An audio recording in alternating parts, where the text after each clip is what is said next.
Bismillahirrahmanirrahim. Assalamualaikum warahmatullahi wabarakatuh.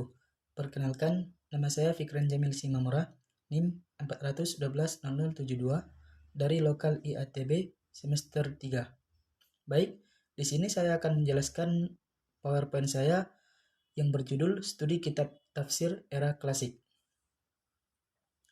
Di sini saya akan menjelaskan dua kitab, yaitu penafsiran Kitab Al-Jalalain dan Tafsir Mafatih Al-Ghaib.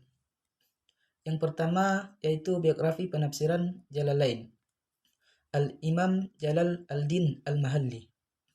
Kelahiran: Muhammad Ahmad bin Muhammad bin Ibrahim bin Ahmad bin Hashim al-Mahalli al-Misri, atau yang lebih kerap disapa dengan Imam Jalaluddin al-Mahalli, lahir pada tahun 791 Hijriah atau bertepatan pada tahun 1388 Masehi. Namun, beberapa sumber lain seperti dalam Sejarah dan Keagungan Mazhab Syafi'i karya Kiai Haji Sirazuddin Abbas menyebutkan bahwa ia dilahirkan pada tahun 769 Hijriah dan meninggal pada tahun 835 Hijriah. Namun, nama Al-Muhalli dinisbahkan pada kampung kelahirannya, Mahallah Al-Kubra, yang terletak di sebelah barat Kairo, tidak jauh dari Sungai Nil. Imam Jalaluddin Al-Mahalli wafat pada hari Sabtu pagi, pertengahan Ramadan 864 Hijriah, bertepatan pada tahun 1459 Masehi. Selain itu, ada yang menyebutkan wafatnya pada tahun 1455 Masehi. Beliau memiliki guru sebanyak 24 guru dan memiliki murid sebanyak 22 murid.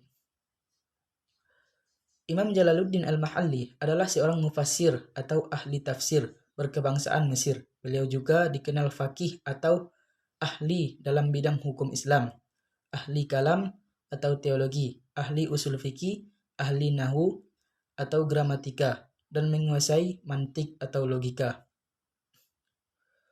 Beliau memiliki karya sebanyak 14 karya. Selanjutnya, biografi penafsiran Jalalain, Al-Imam Jalal al-Din Asyuyuti.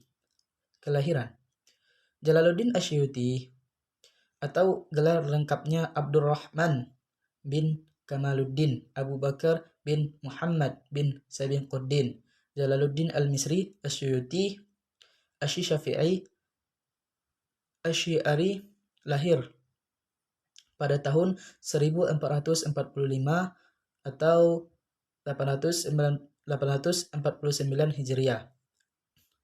Imam Jalaluddin Asy'uti wafat pada tahun 1505 atau 911 Hijriah, adalah seorang ulama dan cendekiawan muslim yang hidup pada abad ke-15 di Kairo atau Mesir.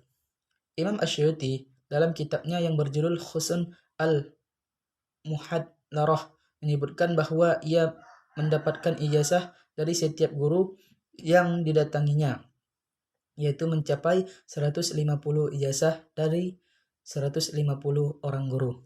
Di antara guru-gurunya tersebut, ia berguru pada Al-Bulqini sampai wafatnya. Juga belajar hadis pada Syekhul Islam Taqiyuddin Al-Manawi. Semasa hidupnya, Imam Asy'uti menulis banyak buku tentang berbagai hal seperti hadis, Al-Quran, bahasa, hukum Islam, dan lainnya. Berikut adalah beberapa karya tulisnya yang terkenal, yaitu sebanyak 65 karya yang terkenal.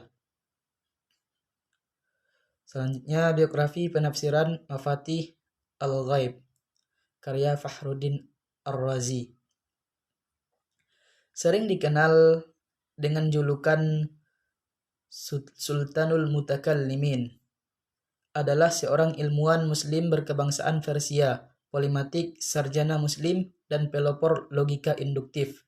Dia menulis berbagai karya di bidang obat-obatan, kimia, fisika, astronomi, kosmologi, literatur, teologi, ontologi, filsafat, sejarah, dan fikih.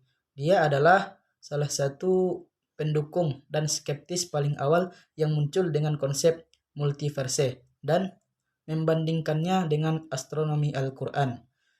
Sebagai seorang penolak model geosentrisme dan gagasan Aristotelianisme tentang alam semesta tunggal yang berputar di sekitar satu dunia. Ar-Razi berargumen tentang keberadaan luar angkasa di luar dunia yang diketahui. Selanjutnya, gambaran umum tafsir Jalalain. Al-Jalalain artinya dua jalal. Dinamakan demikian karena kitab tafsir ini ditulis oleh dua ulama terkenal, yaitu Imam Jalaluddin Muhammad bin Ahmad bin Muhammad bin Ibrahim Al-Mahalli.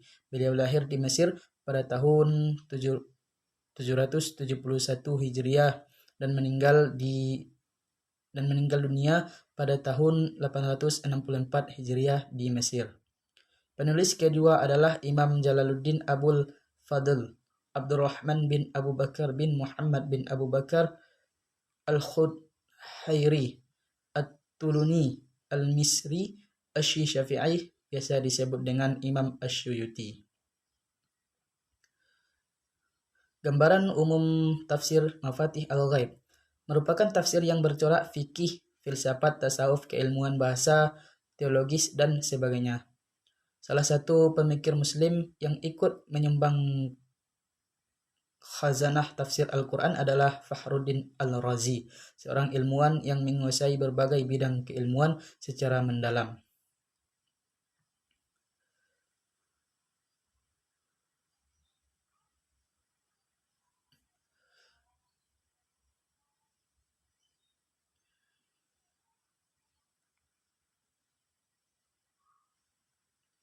Selanjutnya, pendapat dan penilaian ulama terhadap mufassir dan kitabnya. Al-Imam Al-Din Al-Mahalli dan Al-Imam Jalal Al-Din Asy-Syuyuti. Kelebihan kitab tafsir ini adalah tidak bertele-tele, atau ini kitab tafsir ringkas, mudah difahami. Menyebutkan pendapat yang rajih atau kuat dari berbagai pendapat yang ada. Sering menyebutkan sisi i'raf dan qiraat secara ringkas. Para ulama banyak menelaah kitab tafsir ini dan bahkan ada yang memberikan catatan kaki juga penjelasan. Kekurangan kitab ini adalah kitab tafsir ini memakai metode ahli takwil ketika mengkaji tafsir ayat sifat Allah, atau ahli takwil merubah maknanya tanpa ada dalil. Kitab tafsir ini terlalu bermudah-mudahan dalam penentuan beberapa bagian sejarah dan letak geografi tentang suatu kejadian dari ayat atau semacamnya.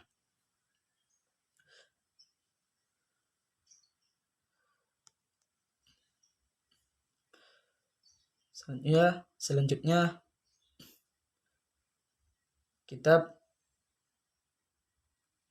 tafsir Mafatihul Ghaib. Tafsir Mafatih Al-Ghaib melahirkan kritikan yang bersifat naratif dan sebagian ulama suatu nilai negatif. Dan uraian yang jelas dan luas, maka kajian ini memperjelas seberapa jauh kecenderungan Fakhruddin Ar-Razi terhadap kalam yang dan sikap kritisnya dalam membantah pemikiran yang bertentangan. Penelitian ini membuktikan bahwa Fakhruddin Ar-Razi sangat lugas dan rinci dalam meringkas penafsiran Mu'tazilah yang dikutip dalam tafsir Mafatih Al-Ghaib. Baik, sekian penyampaian penjelasan dari saya. Billahi taufiq wal hidayah wa ridai wal inayah. Assalamualaikum warahmatullahi wabarakatuh.